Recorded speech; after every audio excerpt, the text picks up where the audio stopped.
नमस्कार मित्रांनो. सोनगावावर आलेलं एक भयानक संकट ह्या कथेचा हा भाग 5वा आहे. जर तुम्ही कथेच्या आधीच्या भागांचे व्हिडिओज न बघता थेट या व्हिडिओवर आला असाल तर हा व्हिडिओ पाहण्याआधी कथेच्या आधीच्या भागांचे व्हिडिओज आधी पाहावेत. ह्या कथेच्या प्रसारित होणाऱ्या सर्व भागांच्या व्हिडिओच्या लिंक्स ह्या कथेच्या प्रत्येक व्हिडिओच्या डिस्क्रिप्शनमध्ये देण्यात येतील. कथेच्या 5व्या भागाला आता सुरुवात करू.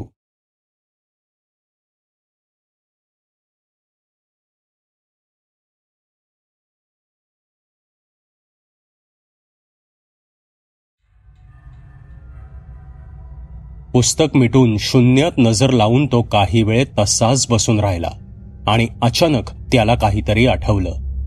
तसा तो ताडकन उठला आणि धावतच माडीवरून खाली येत थेट दौलतरावांच्या खोलीकडे गेला.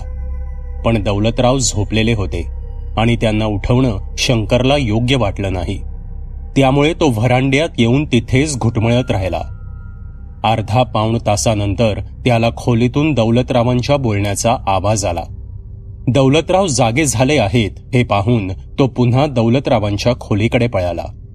त्याला असा धावत आलेलं पाहून दौलतराव दचकले आणि म्हणाले, "का रे बाळा, असं भूत बघितल्यावानी का पळतोयास?" त्यावर आपला श्वास सांभाळत शंकर बोलला, "दादा, आमच्या कॉलेजमध्ये 4 महिन्यांपूर्वी एक व्याख्यान आयोजित करण्यात आलं होतं. व्याख्यानाचा विषय होता वैज्ञानिक दृष्टिकोनातून पारलौकिक शक्तींचा अभ्यास. व्याख्यान देण्यासाठी पुण्याहून एक माणूस आला होता, के.बी. राजन नावाचा. अंदाजे 35चा असेल. त्या व्यक्तीने व्याख्यानात सांगितलं होतं की तो अनैसर्गिक शक्तींचा अभ्यास करतो आणि अशा शक्तींच्या तावडीत सापडलेल्या लोकांना मदत सुद्धा करतो. आपण पत्र पाठवून त्याला बोलवून घेऊयात का? तो माणूस निश्चित आपली मदत करेल." शंकर काय बोलतोय हे दौलतरावांना कळालं नव्हतं. तसे त्यांनी शंकरला विचारलं, "म्हणजे तो माणूस भूतांचा अभ्यास करतो आणि तुला वाटतंय तो आपलं काम करेल? त्या नानुभक्ताची काय अवस्था झाली ते ठाव हाय नव्ह तुला?" दौलतराव म्हणाले, "दादा, तो माणूस मदत करेलच असं नेमकं सांगता येणार नाही, पण प्रयत्न करून बघायला काय हरकत आहे? आणि असंही आपल्याकडे दुसरा काही पर्याय आहे का?" शंकरच्या बोलण्यात तथ्य होतं. असेही दौलतरावांपुढे दुसरा कोणताही मार्ग नव्हता. त्यामुळे त्यांनी पत्र पाठवून त्या माणसाला बोलवण्यास होकार दिला. शंकरने लगेच जीप काढली आणि तो तालुक्याला निघाला. तालुक्याला पोचून कॉलेजमधून तो त्या व्यक्तीचा पत्ता घेणार होता आणि तिथूनच पत्र लिहून पोस्ट करून तो परत गावात येणार होता. सायंकाळी 4:30च्या दरम्यान शंकर आपल्या कॉलेजमध्ये पोचला. त्याने तिथून के.बी. राजन यांचा पत्ता मिळवला आणि तो थेट हॉस्टेलमध्ये गेला. तिथे पोचल्यावर त्याने एक सविस्तर पत्र लिहिलं. त्या पत्रामध्ये त्याने गावात घडलेल्या सर्व घटनांची इत्यंभूत माहिती लिहिली आणि गावाला आपल्या मदतीची नितांत गरज आहे हेही नमूद केलं. सोनगावाचा पूर्ण पत्ता व्यवस्थित लिहून त्याने ते पत्र पोस्ट केलं आणि तो तालुक्याहून गावी जायला निघाला. सायंकाळी 7च्या दरम्यान शंकर गावामध्ये पोचला. दुसऱ्या दिवशी गावातील डोंगरात एका अनोळखी व्यक्तीचं मढ लोकांना सापडलं. मृतदेहाच्या अवस्थेकडे पाहून हे त्या अघोरी शक्तीचंच काम आहे हे स्पष्ट होतं. तो व्यक्ती डोंगरावरील वाडी वस्तीत राहणारा होता. सायंकाळी त्याच्या वृद्ध आईची तब्येत अचानक बिघडल्याने तो डोंगर उतरून सोनगावातील वैदूबुवांकडे औषध घेण्यासाठी आला होता. रात्री परत जात असताना त्याच्यावर त्या अघोरी संकटाने हमला केला असावा. वैदूबुवांच्या मुलाने त्या माणसाचं शव पाहून हा तर्क लावला, कारण त्याने या मेलेल्या व्यक्तीला रात्री आपल्या घरी वडिलांना भेटल्याचं आणि औषध घेतल्याचं पाहिलं होतं. पाटलांनी 2 जणांना डोंगरावर पाठवून ही दुःखद बातमी त्या वाडीत देण्यास सांगितलं. पुढील 2 तासात वाडीतील 8-10 लोक आले आणि शिडीवर बांधून तो मृतदेह घेऊन गेले. मागील 3-4 दिवसात एक गोष्ट मात्र पाटलांच्या लक्षात आली होती. गावात जी काही अघोरी शक्ती फिरत होती ती रात्रीच्या अंधारात दबा धरून दिसेल त्याचा फडशा पाडण्यास आसुरलेली असते. त्यामुळे गावात आता रात्रीचं फिरणं धोक्याचं आहे हे पाटलांनी जाणलं. त्यांनी सायंकाळी 5 वाजता चौकातल्या पाराजवळ लोकांची मीटिंग ठेवली. मीटिंगला गावातील सर्व आबालवृद्धांना यायचं आहे हेही आवर्जून सांगितलं. सायंकाळी 5च्या दरम्यान सारा गाव चौकातल्या पाराजवळ जमा झाला. तसे दौलतराव बोलू लागले. "या बघा, मागल्या 4 दिवसात एक गोष्ट समजली आहे. आपल्या गावात रातीला एक भुताटकी हिंटिया. ती जळालेली कासारीनच असन. तवा एक गोष्ट समद्यांनी पाळायची. सांच्याला अंधार पडायच्या आत समद्यांनी घर गाठायचं. इकडं तिकडं हिंडत बसायचं नाही. लय सोसलंय आपण. आता अजून मुडदं पडाया नग गावात. एका माणसाला बोलवलंय आपण. बघूया निकाल लागतोय का ते. चला आता निघा समद्यांनी घराकडं आणि सांगितल्यालं ध्यानात ठेवा." मागचे 4-5 दिवस शंकर आतुरतेने के.बी. राजन यांच्या उत्तराची वाट पाहत होता. पण असं कोणतंही पत्र आलं नव्हतं. त्यामुळे शंकर आणि दौलतराव सुद्धा चिंतेत होते. मागील काही दिवसात गावात भटकी कुत्री आणि काही गाई गुरांच्या व्यतिरिक्त कोणत्याही व्यक्तीची हत्या झाली नव्हती. तसेही पाटलांनी सायंकाळी अंधार पडल्यानंतर गावकऱ्यांना बाहेर न पडण्याबद्दल तंबी दिली होती आणि ही युक्ती काम करत होती. गावकरी घरातून बाहेरच न पडल्याने कोणाचाही जीव जात नव्हता. त्यामुळे दौलतरावांना काहीसा दिलासा मिळाला होता. पण त्यामुळे सारा गाव हा एक कोंडवाडा झाला होता. दिवसभर गजबजणारं गाव सायंकाळी 7 वाजताच एक अंधार कोठडी बनल्याचा भास होत होता. गावात पडणारा अंधार आपल्यासोबत एक विचित्र भयाची जाणीव घेऊन येत होता. लोक जणू प्रत्येक रात्र जीव मुठीत धरून व्यतीत करत होते. त्यात एक गोष्ट मात्र दिलासादायक होती. रात्रीची ती सैतानी सावली जरी गावात मुक्त फिरत असली तरी ती कोणाच्याही घरात येण्याचा प्रयत्न करत नव्हती. त्यामुळे आपलं घर सुरक्षित आहे ही भावना लोकांना जगण्याचा हुरूप देत होती. पत्र पाठवून आता 8 दिवस होऊन गेले होते. शंकर आता आतुरतेने राजन यांच्या पत्राची वाट पाहत होता. पण काहीही उत्तर आलं नव्हतं. आणि अचानक सायंकाळी 4:30च्या दरम्यान एक पद्मिनी मोटार गाडी गावच्या चौकात येऊन थांबली. त्या गाडीत 2 गृहस्थ होते. ते दौलतराव पाटलांबद्दल विचारणा करत होते. गावकऱ्यांना मोटारगाडी गावात आलेली पाहून कुतूहल वाटलं. मोटारगाडी दूरवरून बघूनच हे पाहुणे पाटलांकडेच आले असतील असा कयास गावकऱ्यांनी बांधला होता. त्यांनी लगेच त्या पाहुण्यांना पाटलांच्या वाड्याचा रस्ता सांगितला. तशी गाडी वाड्याकडे निघाली. वाड्यासमोर आलेली मोटारगाडी पाहून शेडातला शिरपा धावत बाहेर आला आणि गाडीतून उतरलेल्या त्या दोन्ही गृहस्थांना नमस्कार करून "कोण पाहिजे?" असं विचारलं. त्यांनी दौलतराव पाटलांचं नाव सांगताच शिरपाने वाड्याकडे बोट दाखवलं. "या या मालक, कुणीतरी आलंय भेटाया," असे म्हणत तो वाड्यात शिरला. शिरपाचा आवाज ऐकताच दौलतराव आपल्या खोलीतून बाहेर आले. राजन आणि त्याचा सहकारी कदम यांनी पाटलांना नमस्कार केला. दोन्ही अनोळखी व्यक्तींना पाहून पाटील काहीसे भांबावले आणि बोलू लागले. या या की, बसा इथं दिवाणखान्यात. माफ करा पण मी तुम्हाला ओळखलं नाही. कोण म्हणायचं तुम्ही?" त्यावर राजनही काहीसा दचकला. आपण योग्य ठिकाणी आलो आहोत ना याचा त्याला प्रश्न पडला. तो उद्गारला, "नमस्कार, मी के.बी. राजन आणि हा माझा सहकारी कदम. शंकर दौलतराव पाटील इथेच राहतात ना? त्यांनी पत्र पाठवलं होतं मदतीसाठी, म्हणून आलोय आम्ही." राजनचं वाक्य ऐकून पाटलांनी टाळी वाजवत ते मोठ्यांनी हसले आणि म्हणाले, "अरे तिच्या मायला, तुम्हीच ते पाहुणं हाय व्हय? शंकर माझा पोरगा, त्यानंच चिठ्ठी धाडली होती. थांबा, त्याला बोलवतो," असं म्हणत दौलतरावांनी शंकरला आवाज दिला. शंकर आपल्या खोलीतून खाली आला. राजनला समोर बघून शंकरने त्यांना नमस्कार केला आणि विनंतीला मान देऊन आल्याबद्दल त्यांचे आभार सुद्धा मानले. इतक्यात शिरपा चहा घेऊन आला. थकलेल्या राजन आणि कदमला गुळाचा चहा घेतल्यावर थोडं बरं वाटलं. अशाच एका केसमध्ये अडकल्याने पत्राला उत्तर देता आलं नाही असं राजननं सांगितलं. औपचारिक गप्पा गोष्टी झाल्यावर राजनने सरळ मुद्द्याला हात घालत नेमका काय प्रॉब्लेम आहे असं विचारलं. दौलतरावांनी राजन आणि त्याच्या सहकार्याला मागील 10 महिन्यात गावात घडलेल्या विचित्र घटनांबाबत सविस्तर सांगायला सुरुवात केली. राजनने आपल्या सोबत आणलेल्या छोट्या बॅगेतील वही काढून ती माहिती नोंद करण्यास सुरुवात केली. आधेमध्ये काहीही न समजल्यास तो पुन्हा विचारत होता. या सर्व गोष्टीत जवळजवळ दीड तास गेला. त्यानंतर राजनने बाहेर जाऊन आपल्या गाडीतील संशोधनाचं सामान, कपड्याच्या बॅगा बाहेर काढल्या. शिरपा आणि म्हादूने त्या बॅगा पटापट आत नेल्या. आता सायंकाळचे 6:30 वाजून गेले होते. राजनला संपूर्ण गाव फिरून गावाची रेकी करायची होती. त्याने तो विचार दौलतरावांना बोलून दाखवला. तसे दौलतराव दचकले, कारण आता 6:45 होऊन गेले होते. अंधार हळूहळू आपलं साम्राज्य वाढवू लागला होता. ही त्या अभद्राची वेळ होती. पाटलांनी राजन आणि त्याच्या सहकार्याला 2 मिनिटं वाड्यात या, काम आहे असं म्हणून आत बोलवून घेतलं आणि ते आत येताच शिरपाला इशारा करून मुख्य दरवाजा लावायला सांगितला. दौलतरावांनी राजन आणि त्याच्या सहकार्याला सायंकाळी कुठेही बाहेर पडू नका, तुम्हाला काहीही करायचं असेल तर ते दिवसाच करा अशी विनंती केली. ते दोघे असेही दिवसभराच्या प्रवासानं थकले होते. त्यांनी जास्त अढेवेढे न घेता आराम करायचा निर्णय घेतला.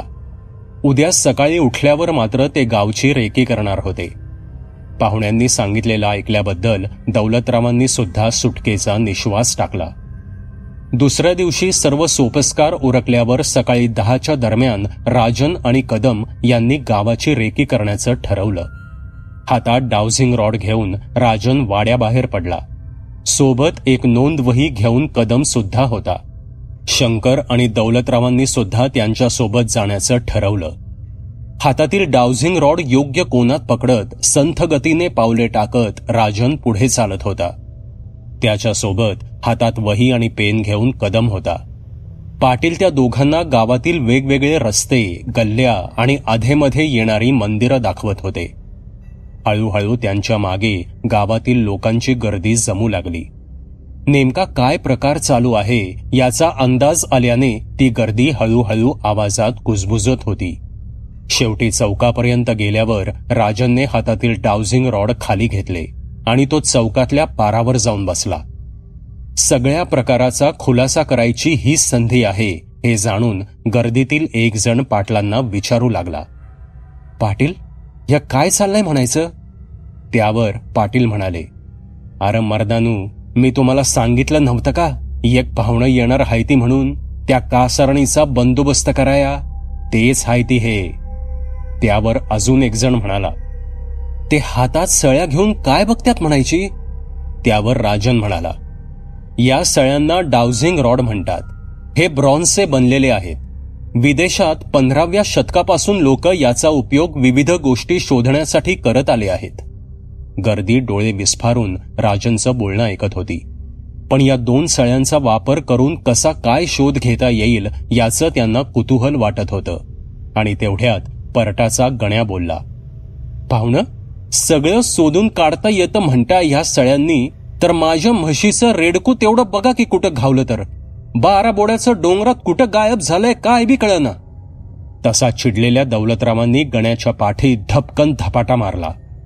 गण्याला त्या जबर फटक्यानं तारे दिसले. गण्याची ती अवस्था पाहून बाकीची गर्दी धास्तावली. तेवढ्यात दौलतराव खेकसले, शाण्यांनो, नगू त्या उठाठीवी कशाला? निघा घराकडं, आपापली कामं बघा, त्यांना त्यांचं काम करू द्या. पाटलांचा राग बघून गर्दी काहीशी घाबरली. हळूहळू प्रत्येक जण काढता पाय घेऊ लागला. हे पाहून राजन आणि कदम यांना हसू आवरलं नाही. राजन उठून उभा राहिला आणि त्याने पुन्हा ते डाउझिंग रॉड हातात घेतले. पाटील त्यांना शिल्लक राहिलेलं गाव दाखवत होते. आता ते हळूहळू वाण्याच्या त्या जळालेल्या जुन्या घराकडे निघाले. मघापासून हळूहळू हलणारे ते डाउझिंग रॉड आता काहीसे वेगाने हलत होते. सोबत असलेला कदम हातातल्या वहीमध्ये या सर्व गोष्टींची नोंद करत होता. वाण्याच्या घराला वळसा घालून आता राहिलेल्या 2 छोट्या गल्ल्यांमधून फिरून राजन आणि कदम यांनी आपलं काम थांबवलं. आता ते वाड्याकडे जाऊ लागले. सारं गाव दाखवून झालं होतं. एवढं फिरल्यावर नेमकं काय समजलं हे जाणून घ्यायची दौलतरावांची इच्छा होती. त्यामुळे घरी पोचून हातपाय स्वच्छ धुवून तयार होताच दौलतरावांनी त्या दोघांना प्रश्न केला. पाहुणं, काय म्हणतोय तुमचा तपास? काही समजला का नाही? कसा निकाल लागन त्या अवदसेचा? यावर काहीशी गंभीर मुद्रा करून राजन बोलू लागला. हे बघा पाटील, मला तुम्हाला घाबरवायचं नाहीये, पण गेल्या 10 वर्षांच्या माझ्या तपासात मी अशी गोष्ट पाहिलेली नाही. बऱ्याच वेळा जेव्हा एखादी अमानवी शक्ती, म्हणजेच ज्याला आपण भूत वगैरे म्हणतो, अशी शक्ती शक्यतो एखाद्या खास ठिकाणी किंवा एखाद्या खास वस्तूच्या भोवती वावरत असते, त्या ठिकाणी आपण गेल्यास त्या अनिष्ट शक्तीचे संकेत आपल्याला मिळतात. पण आजूबाजूला थोडं दूर निघून गेल्यास ते संकेत नाहीसे होतात. पण आज जे आम्ही पाहिलं ते फारच विचित्र आणि तितकंच भयानक आहे. कारण कोणत्याही एका ठिकाणी नव्हे तर साऱ्या गावातच या विचित्र शक्तीचा वास आहे असं वाटतंय. ही बाब आमच्यासाठी फारच अनाकलनीय आहे. हे असं काही मी पहिल्यांदाच पाहतोय. या सर्व प्रकारावरून आपल्याला इतकंच समजतंय की ही जी काही शक्ती आहे ती फारच प्रबळ आणि तितकीच घातकी आहे. त्यामुळे इथून पुढचं संशोधन आम्हाला फार काळजीपूर्वक करावं लागणार आहे असंच दिसतंय. हरकत नाही, आम्ही तयार आहोत कोणत्याही गोष्टीसाठी. त्यावर काळजीच्या सुरात दौलतराव म्हणाले, तुम्ही म्हणताय ते खरंच असन. ती बयाच हाय बघा ही. चेटकीन मेली तरी पाठ काय सोडना गावाची. लय घातकी बाई होती.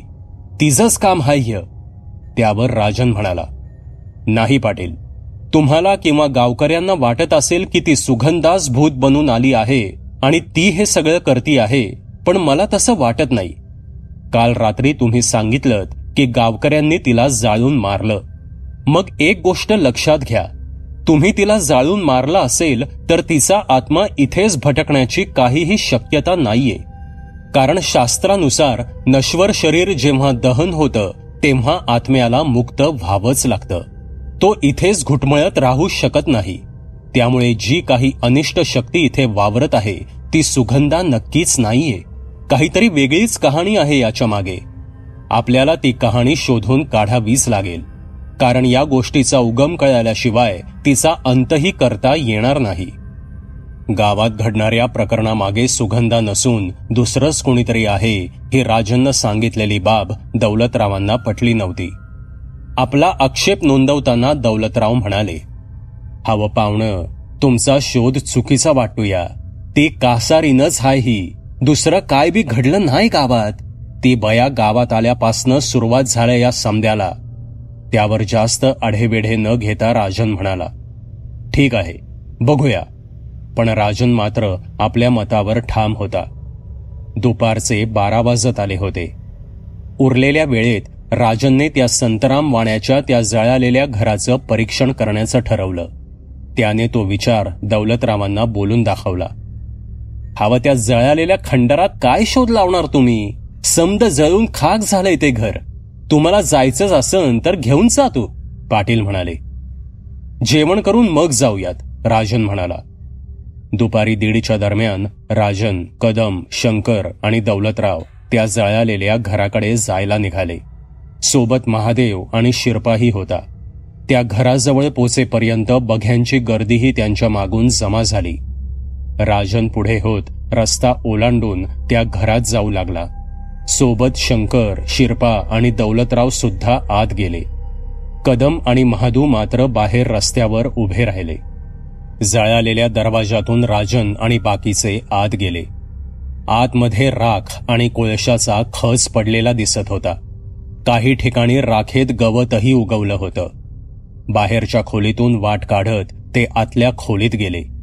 वरच्या छताच्या जळून खाली पडलेल्या अर्धवट जळालेल्या कौलांच्या ठिकऱ्या पायाखाली येत होत्या. राजन बारकाईने निरीक्षण करण्याचा प्रयत्न करत होता. राख आणि कोळशाच्या ढिगाऱ्यात काहीही समजत नव्हतं. सुगंधा जिथे जळून पडली होती ती जागा दौलतरावांनी राजनला दाखवली. राजननी खाली वाकून हातातल्या एका छोट्या काठीने ती राख बाजूला करण्याचा प्रयत्न केला. त्याला काही मानवी हाडे तिथे दिसून आली. ती सुगंधाची हाडे असावीत, राजनने विचार केला. इतक्यात अर्धवट जळालेल्या एका लाकडाला शिरपाचा पाय लागल्याने ते लाकूड घरंगळत खालच्या राखेत पडलं आणि ठणकन आवाज आला. तसा शिरपा दचकला आणि घाबरून थेट रस्त्याकडे पळाला. तो प्रकार पाहून शंकर आणि राजन हसू लागले. राजन उठून हळूच त्या राखेच्या ढिगाऱ्याकडे गेला. त्याने हातातल्या काठीने राखेचा तो उंच ढिगारा चाचपडायला सुरुवात केली. आत काहीतरी पत्र्याची वस्तू असावी असा विचार करत त्याने काठीने ती राख बाजूला सरकवायला सुरुवात केली. शंकर आणि दौलतराव कुतूहलाने पाहत होते. त्या राखेच्या ढिगाऱ्याखाली एक पत्र्याची ट्रंक होती. राजनने एका बाजूची कडी पकडून ती ट्रंक बाहेर ओढली. ट्रंकवरचा रंग आगीने बऱ्यापैकी जळाला होता. तांबरून ती ट्रंक फिकट तपकिरी रंगाची दिसत होती. त्या ट्रंकला एक कुलूप होतं. राजनने ती ट्रंक उचलली. वजनाने ती हलकी लागत होती. ट्रंक घेऊन राजन सरळ बाहेर पडत रस्त्यावर आला. मागून शंकर आणि दौलतराव सुद्धा बाहेर आले. महादूत चटकन बाजूला पडलेला एक दगड घेऊन आला आणि ते कुलूप तोडू लागला. गंजलेलं कुलूप तुटायला फारसा वेळ लागला नाही. तसे शिरपा आणि महादू घाबरून मागे सरकले. राजनने पुढे होत ते पत्र्याचं झाकण अलगद उचललं आणि आत पाहिलं. आत चिंध्यांनी बनवलेल्या काही कापडाच्या बाहुल्या होत्या. त्यातल्या 4 बाहुल्या जळाल्यासारख्या धुरकट झाल्या होत्या. त्यांचे गळे चिरले होते, तर बाकीच्या 8-10 बाहुल्या सुस्थितीत होत्या. पत्र्याच्या आत आग न पोचू शकल्याने ते सामान सुरक्षित राहिलं होतं. बाकी आतमध्ये काही बांगड्या होत्या आणि सुताच्या लाल फडक्यामध्ये गाठ मारून ठेवलेली काहीतरी वस्तू होती. राजनने अलगद ती वस्तू बाहेर काढली आणि ती गाठ सोडून आत काय आहे ते पाहू लागला. आतमध्ये एक 4 आण्याचे नाणे, काळी मिरी, उडीद आणि त्यासोबत कागदाची एक चिठ्ठी होती. राजनने उघडलेलं सामान पाहून दौलतराव पुढे सरकून ते पाहू लागले. राजनने बाकीचं सगळं सामान खाली ठेवून ती कागदाची चिठ्ठी उघडली. त्या कागदावर काळ्या रंगाच्या शाईने काही नावे लिहिली होती. राजन ती नावे मोठ्याने वाचू लागला. बंडू कुंभार, माणिकराव पिसाळ, दमाजी सुतार, दिनकर जाधव. राजनने वाचलेली ती नावे ऐकून दौलतराव आणि बाकीच्या गर्दीला सुद्धा मोठा धक्काच बसला. दौलतराव तर मटकन खालीच बसले. त्यांच्या डोक्यातून जणू झिंझण्या येत होत्या. राजन प्रश्नार्थक मुद्रेने त्यांच्याकडे पाहत होता. आपल्याच विचारात गढून गेलेल्या दौलतरावांना भानावर आणत राजननं विचारलं, पाटील, कोण आहेत ही लोक? तुमच्या गावातलेच आहेत ना? जर हे लोक तुमच्याच गावातले असतील तर या पेटीत त्यांची नावं का आली असावी? तसे भानावर येत दौलतराव बोलू लागले, नावं आपल्या गावातलीच हायती, पर एक गोष्ट समजली न्हाय. ही नावं ह्या बयेला कशी माहिती? ही माणसं मरून 30-40 वर्ष झाली. ही बया तेव्हा उपाजली पण नसन. दौलतरावांच्या या उत्तराने राजन सुद्धा दचकला, कारण ही गोष्ट फारच विचित्र होती. 35च्या त्या बाईला ही नावं माहिती असण्याचा काहीही संबंधच नव्हता. पण ज्या पद्धतीने तिने ही नावे लिहून ठेवली होती त्या अर्थी तिला ही लोक माहीत असावीत असंच वाटत होतं. काही वेळ विचार करून राजन बोलला, पाटील, गावात मागील 10 महिन्यात झालेल्या हत्या आणि या नावांचा काहीही संबंध आहे का? त्यावर थोडा वेळ विचार केल्यावर दौलतरावांच्या डोक्यात लख्ख प्रकाश पडला आणि ते जवळजवळ ओरडलेच, हो हो, आयला, खरंच की. गावात जे पहिलं 4 मुर्द पडलं त्यांचे हे आज्जे आहेत. म्हणजे बघा, पहिला मेला शिवा कुंभार, त्याचा आज्जा बंडू कुंभार. नंतर मेला धनाजी पिसाळ, तो माणिकराव पिसाळचा नातू. तसेच बाकीचे दोघं, लखन सुतार आणि भिवा जाधव. हे समद डोसक्याच्या बाहेरचा हाय राव.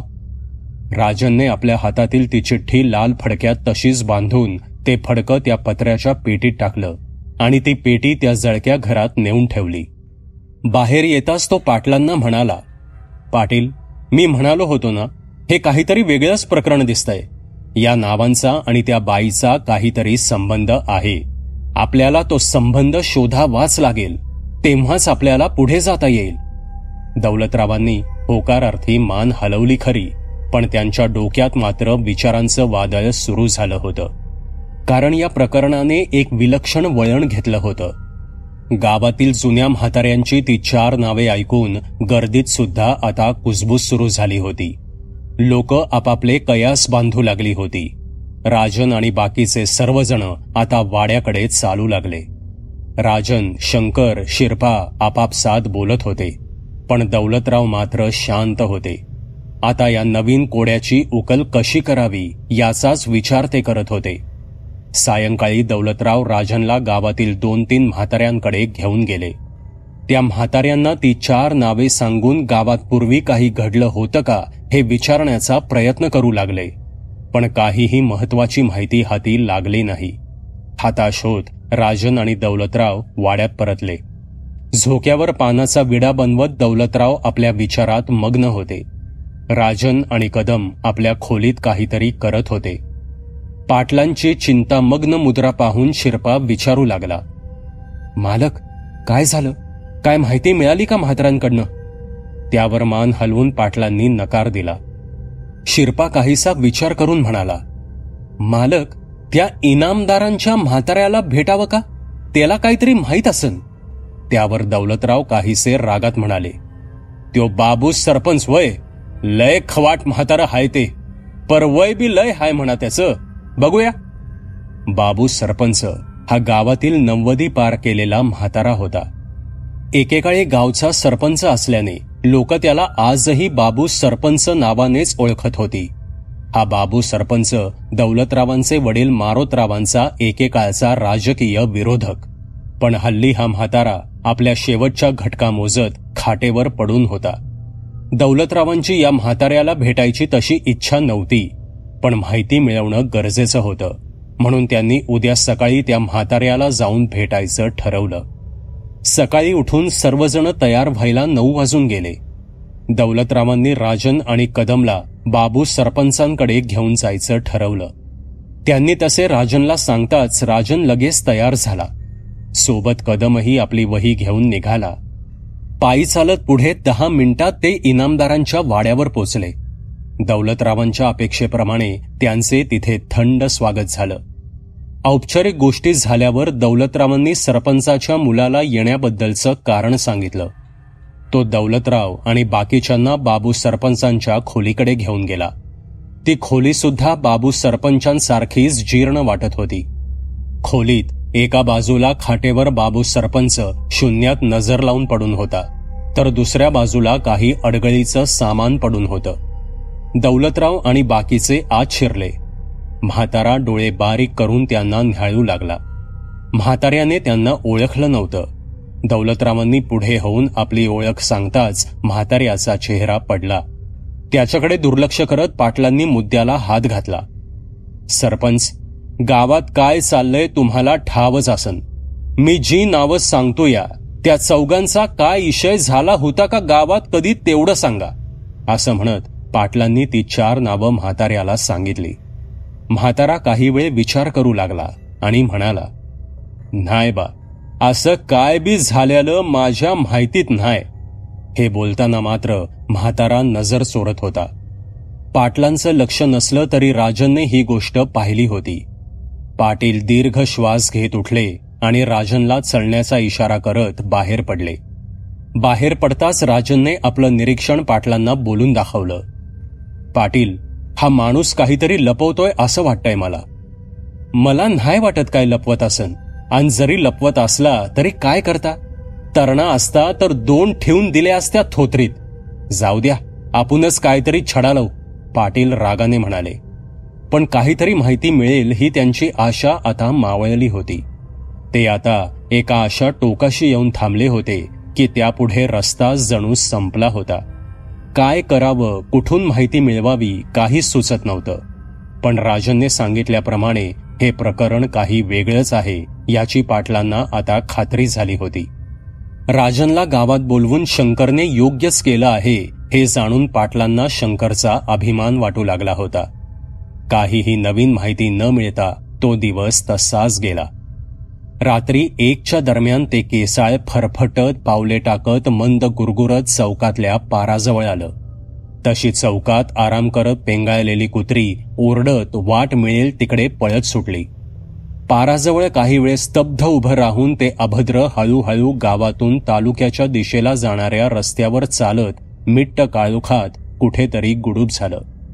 राजनला गावात येऊन आता 7 दिवस झाले होते, पण त्या चिठ्ठीतील माणसांचा ह्या प्रकरणाशी काय संबंध आहे हे अजूनही न उलगडलेलं कोडं होतं. पाटीलही आपल्या परीनं प्रयत्न करत होते, पण हाती काहीही लागत नव्हतं. शेवटी राजनने सर्व प्रकरणाचा पुन्हा नव्याने तपास करण्याचं ठरवलं. तो शक्य तेवढी सुगंधाची माहिती काढू लागला. 2दा संतराम वाण्याला भेटून त्याने माहिती घेण्याचा प्रयत्न केला, पण सुगंधा गावात येण्यापूर्वीची तिच्याबद्दलची काहीही माहिती त्याला मिळत नव्हती. संतरामला सुद्धा तिने आपल्या पूर्वीच्या आयुष्याबद्दल काहीही सांगितलं नव्हतं. शेवटी एक दिवस दुपारी राजन पाटलांना म्हणाला, पाटील, ती बाई सुगंधा गावात येण्यापूर्वीची काहीही माहिती कुणालाही माहीत नाहीये. अशा बाईला गावात घ्यायलाच नको होतं. आव पाहुणं, जवा आली तवा ती अगदी गरीब गाय होती. कुणाला बी वाटलं नाही ती चेटकीण असेल म्हणून. मीच तालुक्याला जाऊन आणली होती तिला. लय पस्तावा होतोय मला या गोष्टीचा, पाटील विडा तोंडात टाकत म्हणाले. हे ऐकून राजन दचकला, कारण सुगंधा गावात आली हे त्याला माहीत होतं, पण पाटलांनी स्वतः तिला आणली ही गोष्ट त्याच्यासाठी नवीन होती. तो चटकन म्हणाला, काय, तुम्ही आणलीत तिला? मग ती शहरात कुठे राहत होती हे तुम्हाला माहीत असेलच. व्हय, मलकापुरात बस स्टँडच्या मावळतीला असणाऱ्या जुन्या कामगार चाळीत राहत होती ती. मी स्वतः गेलो होतो, मला ठाव हाय, पाटील उद्गारले. त्यावर राजन ताडकन उठला आणि म्हणाला, पाटील, चला, आपल्याला आत्ताच्या आत्ता तिथं जायचंय. तिथं त्या बाईबद्दल काहीतरी माहिती निश्चित मिळेल. तसे पाटील एकदम दचकले आणि नंतर थंड स्वरात म्हणाले, आव भाड्यानं राहत होती ती. वरीस व्हायला आला आता.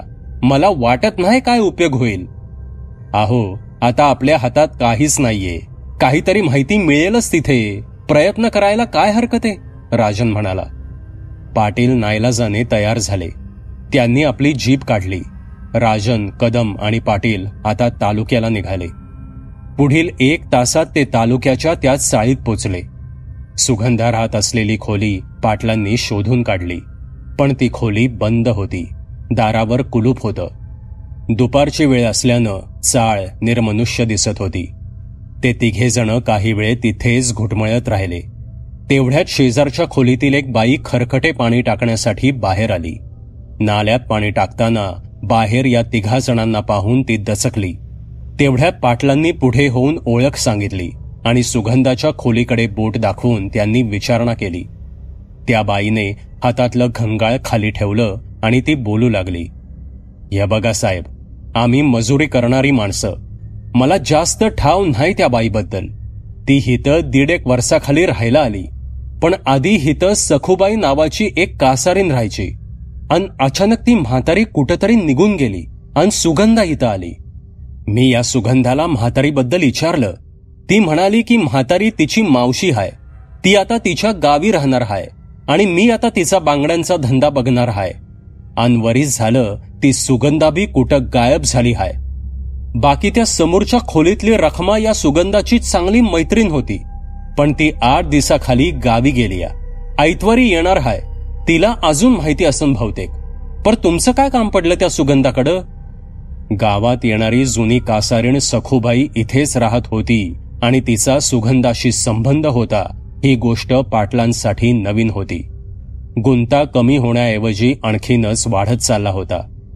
त्या बाईला काही सांगणं पाटलांना योग्य वाटलं नाही. काय नाही, पाहुणीच हाय आमची.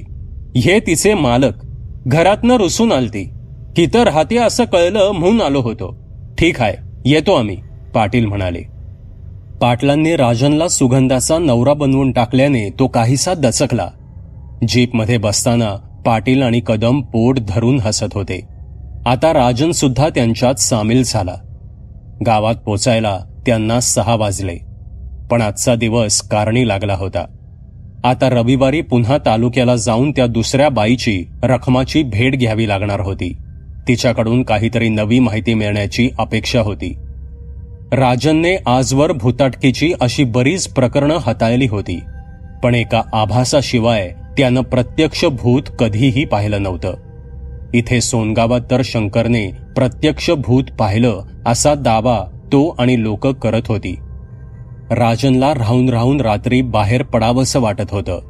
त्याला तो अनुभव प्रत्यक्ष घ्यायचा होता. पण पाटील मात्र या गोष्टीला अजिबात तयार नव्हते.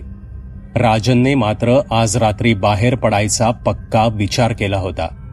त्याने खालच्या खोलीत गरम होतंय हे कारण सांगून शंकरच्या खोलीच्या शेजारी असणाऱ्या खोलीत झोपतो असं पाटलांना सांगितलं.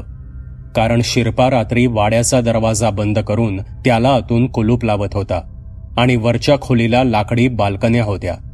पाटलांना राजनच्या बेताची काहीही कल्पना नसल्याने त्यांनी काही आक्षेप घेण्याचं कारणच नव्हतं. कदमला आधीच सगळं सांगून राजनने तयार केलं होतं. पण कदमला ही योजना आवडली नव्हती. त्याने राजनच्या सोबत जाण्यास नकार दिला होता. तसेही राजनला कुणाच्या सोबतीची गरज वाटत नव्हती. त्याला एकट्यालाच हा अनुभव घ्यायचा होता.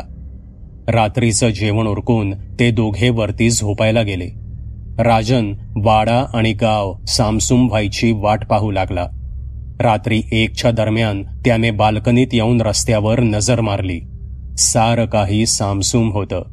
त्याने कदमला मी जातोय असा इशारा केला आणि बाल्कनीला लटकून त्याने खाली उडी मारली. धपकन आवाज आला, पण आतली लोक गाढ झोपेत होती. हातातला टॉर्च सांभाळत राजन रस्त्यावर आला. दबक्या पावलांनी कानोसा घेत तो चालू लागला.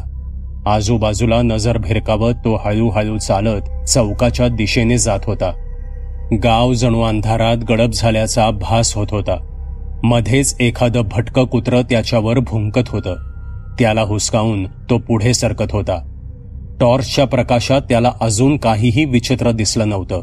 त्यामुळे तो जरा निर्धास्त झाला होता. गावातल्या लोकांना नक्कीच काहीही दिसलं नसणार असा विचार करत राजन चौकातल्या पाराजवळ पोचला. चौफेर टॉर्च मारत त्याने अंदाज घेतला. चौक शांत होता. पाराच्या कट्ट्यावर काही वेळ बसून मग वाड्याकडे निघावं असा विचार करून राजन पारावर बसला. काही वेळ अंधारात बसल्यास काहीतरी नजरेस पडेल असं वाटून तो टॉर्च बंद करून काही वेळ तिथे स्तब्ध बसून राहिला. 10-1 मिनिटे झाली आणि त्याला एक मंद गुरगुर ऐकू आली. तसा राजन दचकला. त्याने मान तिरकी करून पाराच्या दुसऱ्या बाजूस नजर मारली. कुणीतरी पारावर बसल्याचं त्याला दिसलं. भयाण अंधारात नेमकं काय आहे हे समजत नव्हतं, पण गुरगुर त्या दिशेनेच येत होती. कान टवकारून राजन उभा राहिला.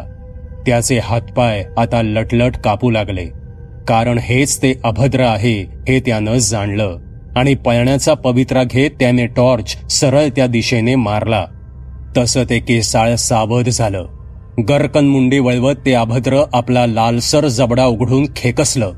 त्याच्या पूर्ण जबड्यात चंदेरी रंगाचे सुळे होते. फणसासारख्या काटेरी तोंडात फक्त आणि फक्त ते सुळेच दिसत होते. जिभेचा पत्ताच नव्हता. राजनने जीवाच्या आकांताने धूम ठोकली. हालचाल पाहून ते अभद्र तिकडे सरसावलं. आपल्या फरफटीचा वेग वाढवत ते वेगानं सरकू लागलं. राजन भांबावलेल्या मनस्थितीत कुठे पळत होता त्याचं त्याला समजत नव्हतं. आणि एका फाट्यातून आत गेल्यावर त्याच्या लक्षात आलं की तो चुकीच्या गल्लीत घुसला आहे. वाड्यात पोचण्यासाठी मागे वळून त्याला दुसऱ्या गल्लीत जावं लागणार होतं. त्याने मागे वळून पाहिलं तर ते अभद्र त्याच्यापासून अगदी 30-1 फुटांवर त्याच्याकडेच झेपावत होतं. घाबरून राजन वेगाने पुढे झाला आणि समोरील घरांचे दरवाजे ठोठावू लागला. पण लोक गाढ झोपलेली होती आणि तसेही रात्री कुणी दरवाजा उघडणार नव्हतं. कापऱ्या हातांनी दरवाजे बडवत राजन पळत होता. ते अभद्र विचित्र चित्कार करत त्याच्या मागावर येत होतं. राजन आता गल्ली संपून गावंदरीच्या पांदेने पुन्हा फिरून चौकात आला. अभद्र मागून येतच होतं. चौकाच्या एका बाजूला त्याला जनाईचं मंदिर दिसलं. चटकन तो मंदिराकडे पळाला. त्याचं नशीब बलवत्तर. मंदिर उघडं होतं. सायंकाळी कदाचित अण्णा गुरव कुलूप लावायला विसरला होता. त्याने लोखंडी गज असणारे ते लाकडी बनावटीचे दार आत ढकलून मंदिरात प्रवेश केला आणि पटकन आतून कडी घातली. ते अभद्र मंदिरासमोर येऊन उभं राहिलं. मंदिरातील दिव्यांच्या प्रकाशात ते फारच भयानक दिसत होतं. विचित्र चित्कार करत ते काही वेळ तिथेच घुटमळत राहिलं, पण ते दाराकडे येत नव्हतं. हे पाहून राजनला हायसं वाटलं. आपलं धडधडतं काळी सांभाळत राजन तिथेच बसून पेंगू लागला. दुसऱ्या दिवशी पहाटेपासूनच वाड्यात हल्लकोळ माजला होता. राजन रात्री वाड्यातून बाहेर पडल्यावर त्याची वाट बघणाऱ्या कदमला झोप लागली होती. एकदम पहाटे अचानक जागे झाल्यावर त्याला राजन बाहेरच असल्याचं लक्षात आलं आणि त्याचे धाबे दणाणले. तो ताडकन उठून बाजूच्या खोलीत गेला. शंकरला उठवून त्याने सर्व प्रकार सांगितला. तसा शंकर सुद्धा कावराबावरा झाला. एवढ्या पहाटे दौलतरावांना उठवलं तर ते चिडतील आणि कदाचित त्यांची तब्येत बिघडेल, आणि तसेही ते इतक्या अंधारात कोणालाही वाड्याबाहेर पडू देणार नाहीत. हा विचार करून शंकर आणि कदमने उजाडण्याची वाट पाहायचं ठरवलं. राजनचा नक्कीच काहीतरी घातपात झाला असावा या शंकेने शंकर कासावीस होत होता. थोडे उजेडताच ते दोघे जण खाली आले. नुकत्याच जाग्या झालेल्या दौलतरावांना शंकरने घाबरतच ही बातमी सांगितली. ही बातमी ऐकताच दौलतराव डोक्याला हात लावून मटकन खालीच बसले. काही क्षण ते कोणाशीही बोलले नाहीत आणि नंतर स्वतःला सावरत त्यांनी महादू आणि शिरपाला आवाज दिला. त्यांना काही गावकऱ्यांना बोलवून आणायला सांगितलं. पुढील 5-1 मिनिटात महादू, शिरपा, शंकर, कदम, दौलतराव आणि काही गावकरी वाड्याबाहेर पडले. सकाळचे 6:30 वाजून गेले होते. दौलतरावांनी त्या सर्वांना सारा गाव पिंजून काढण्याचे आदेश दिले होते. त्याप्रमाणे दोघांचे गट करून ते राजनला शोधू लागले. बघता बघता साऱ्या गावात ही बातमी पसरली. पुढील अर्ध्या तासात सारा गावच जणू राजनला शोधू लागला. सबस्क्राईब करा एटी स्टोरी टेलर चॅनलला आणि बेल आयकन दाबून ऑलवर क्लिक करा आमचे व्हिडिओज सगळ्यात आधी बघण्यासाठी.